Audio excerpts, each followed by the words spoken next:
Bersyukur padamu Tuhan atas kasih-Mu bermasmur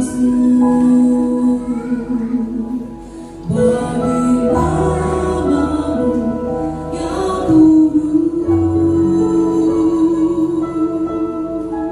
Sebab Engkau benar, sebab Engkau membenarku, padamu ku percaya.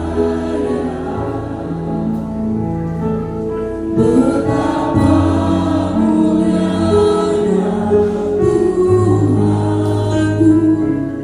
ku rindu menyembahkan. Tinggikan dirimu, mengatasi langit, kebesaran-Mu Tuhan, mengatasi bumi. Tinggikan dirimu, mengatasi langit,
atas kasih-Mu.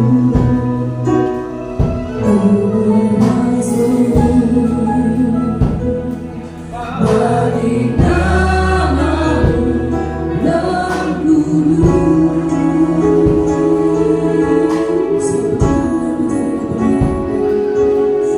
Engkau kebenaranku.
Bapak, terima kasih untuk kasih-Mu. Mampukan kami Tuhan untuk siap memberi yang terbaik. Terima kasih untuk pekerjaan yang sudah Tuhan percayakan. Kesehatan, kekuatan kami bersyukur. Semuanya Tuhan kami kembali untuk hormat kemuliaan. Dalam nama Yesus kami berdoa, kami ucap syukur. Haleluya. Amin. Ya, kita lihat dulu firman Tuhan. Baru nanti saya sampaikan. Di dalam Kisah Rasul pasal yang kedua, Kisah Rasul pasal yang kedua, ayat pertama sampai 42. Ya, cara hidup jemaat yang pertama.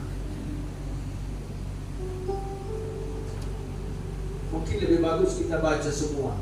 Saya udah kita pakai berdiri, kita baca secara bergantian. Kisah Rasul pasal yang kedua ayat 40 sampai 47. Orang-orang yang menerima perkataannya itu memberi diri dibaptis, dan pada hari itu jumlah mereka bertambah kira-kira 3.000 jiwa. 42. Mereka bertekun dalam ajaran rasul-rasul dan para pesuah, dan mereka mengumpulkan roti dan berdoa. Maka ketakutanlah mereka semua, sedangkan rasul-rasul itu mengadakan banyak mujizat dan tanda. 44. Dan semua orang yang telah menjadi percaya tetap bersatu, dan segala kebenaran adalah kebenaran bersama. Dan selalu ada dari mereka yang menjual harta miliknya, lalu membagi-bagikannya kepada semua orang sesuai dengan keperluan masing-masing. 46. Dengan bertekun dan dengan hati mereka berkumpul tiap-tiap hari berkat Allah. Mereka memecahkan kapal tidur masing-masing secara bergiliran, dan mereka bersama-sama gembira dan tulus. 47 bersama-sama sambil memuji Allah, dan mereka disukai semua orang, dan tiap-tiap hari Tuhan menambah mereka dengan orang yang diselamatkan. Amin. Silakan duduk. Dengan orang yang diselamatkan. Maksudnya orang yang diselamatkan di sini adalah orang yang percaya kepada Yesus, bukan pengikut Yesus. Ingat ya, pengikut dengan percaya berbeda. Kalau pengikut ini bisa ikut-ikutan.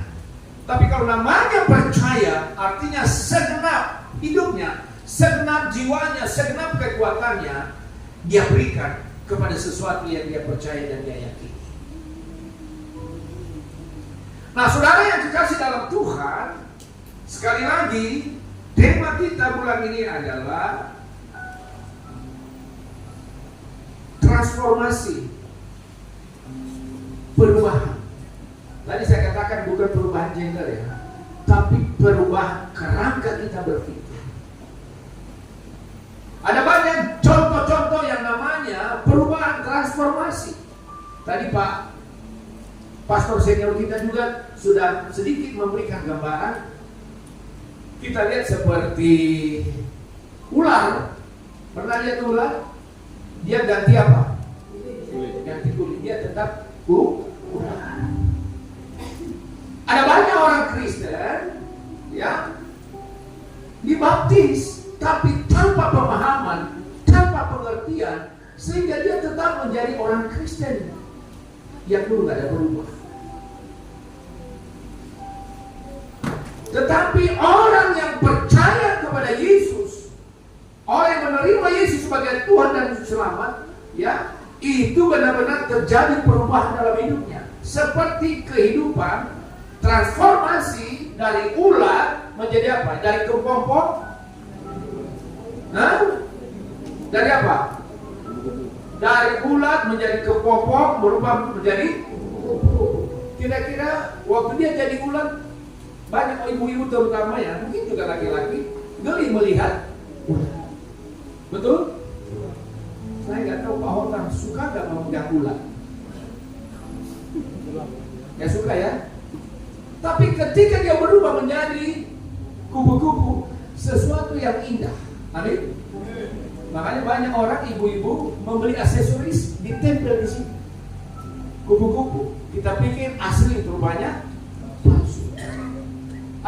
taruh di sini. Saya lihat dulu ibu-ibu zaman dulu taruh di sini di kepalanya. Kenapa? Karena kupu-kupu itu indah. Saudara dan saya, saudara yang kekasih dalam Tuhan, Tuhan menginginkan kita menjadi sesuatu yang indah di mata Tuhan. Ya, makanya waktu Tuhan menciptakan langit dan bumi dari hari pertama sampai hari ke-6, hanya Tuhan katakan semuanya baik. Tapi ketika dia melihat keluarga si Barani rukun dan damai, sepakat di dalam Tuhan. Oh, ini si Barani juga ya? Sorry, ini ada nomor tubuh di sini. Pemain bass kita ini, ya? Di satu lagi ini. Bertabur si Barani. Ada lagi ibu-ibu di belakang. Biasanya itu ada. Wah, itu lumayan banyak si Barani di sini. Saya percaya akan makin berani kita bisa kenal, melingkupi kita dengan semua marga si Barani. Saya percaya ketika keluarga si Barani sehati sepakat di dalam Tuhan, maka itulah yang terindah di mata Tuhan. Amin.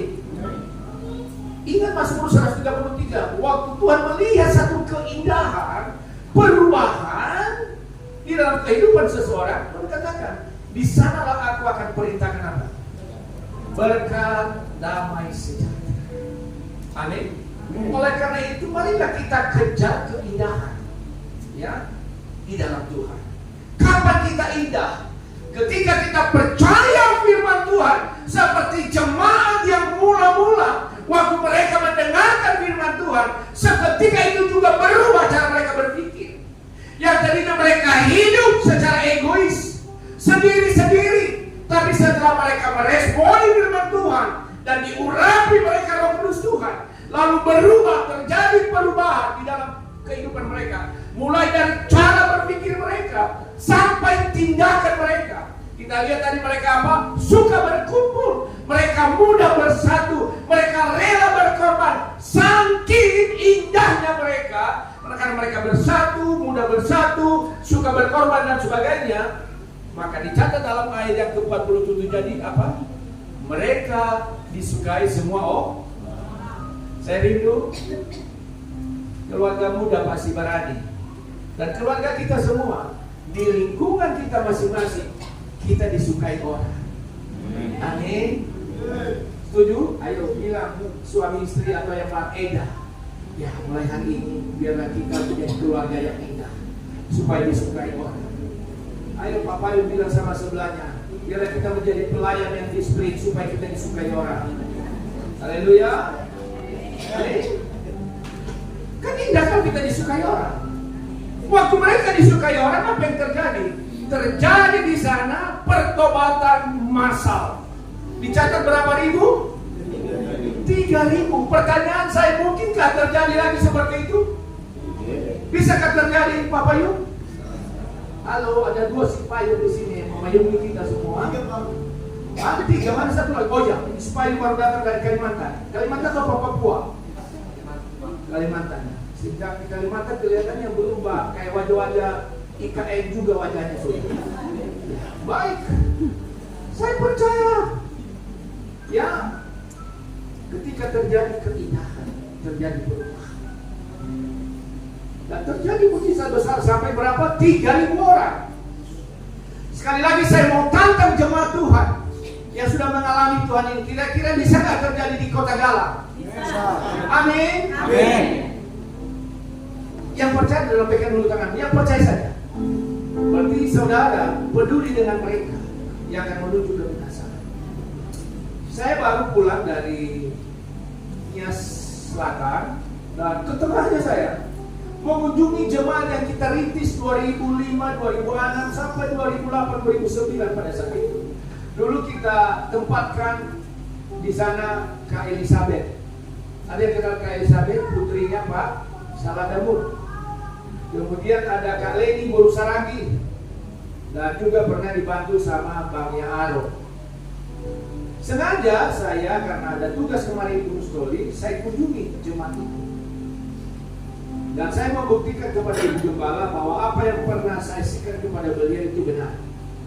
Saya nggak pernah menyaksikan saya punya harta, karena memang saya nggak punya harta. Tetapi saya bilang, saya punya jejak pelayanan. Kalau ingin mau tahu, ayo ikut ke Nia Setengah. Saya bawa dia ke Nia Setengah. Dan akhirnya saya pertemukan dia dengan orang-orang sana dan juga jemaat yang pernah saya layani. Karena waktu saya berkhotbah seperti Petrus, begitu galak di atas panggung pada saat itu hari Minggu di balai desa. Maksudnya galak itu bukan ngamuk-ngamuk, ya. Begitu bersemangat karena Roh Kudus Tuhan. Karena waktu itu Nias baru dilanda oleh bencana besar, yaitu terjadi tsunami dan gempa. Dan saya lihat luar biasa pekerjaan Roh Kudus Tuhan. Di mana-mana ada persekutuan doa. Di lapangan-lapangan, di halaman-halaman rumah ada persekutuan di sana. Mereka bersatu pagi-pagi sudah memuji menyembah Tuhan. Seperti waktu terjadi corona juga. Betul apa betul itu? Ya, tiba-tiba banyak yang jadi imam di rumahnya. Sebelumnya nggak pernah jadi imam. Ya. Tiba-tiba memimpin doa, tiba-tiba memimpin pujian. Mereka berkumpul suami istri. Tapi setelah tidak ada corona, setelah tidak ada lagi bencana, kita lihat PBI saja sulit berkumpul. PBI sekali sebulan dijadwalkan, sekali sebulan kita jum doa. Itu pun tidak ada. Dalam hati saya, apakah kita tunggu bencana dulu? Kita tunggu dulu teguran Tuhan, baru kita bersemangat untuk mencari Tuhan, baru bersemangat seperti jemaat yang mula-mula. Apakah itu? Akhirnya waktu Nias itu saudara kasih Tuhan. Waktu saya sampaikan firman Tuhan di dalam Yohanes pasal 3, percakapan Nikodemus dengan Tuhan Yesus. Yesus katakan kepadanya, kalau kamu tidak dilahirkan kembali dari air dan roh, maka kamu jangan akan masuk dalam kerajaan surga. Melihat pun tidak. Saya uraikan itu dengan bahasa yang sederhana, karena bukan bahasa Indonesia, harus bahasa yang sana juga. Saya juga nggak terlalu mengerti bahasa itu, karena bahasa saya dengan bahasa mereka berbeda, sekalipun sama-sama orang Nias. Tetapi saya percaya Tuhan sanggup menyempurnakan bahasa. Betul ada bilang amin. Tuhan sanggup menyempurnakan bahasa. Yang penting bahasa kasih kita, bahasa cinta kita kepada jiwa-jiwa. Lalu apa yang terjadi saudara? Setelah selesai khotbah saya, lalu guru jemaat gereja terbesar di Nias, yang juga dia adalah kepala desa dan juga dia kepala hadat, lalu dia perintahkan istri dan anak-anaknya dan semua orang bertanya darah kepadanya. Dia katakan, itu yang benar yang disampaikan Bapak Pendeta itu. Sekarang bawalah seluruh rakyat itu ke sungai No namanya. Sungai No itu besar sekali. Supaya mereka ke sana untuk memberi diri dibaptis. Dan saya mau katakan kepada Bapak Ibu, masih banyak saksi hidup. Mereka yang ada di sana dan mereka menyaksikan kematian kepada Ibu Gembala. Di sini ada Megawati, suaminya Sangkot atau Bapak Yuda, Mama Yuda, itu salah satu saksi hidup. Hari ini terjadi pertobatan massal, yaitu 200 orang saya baptis.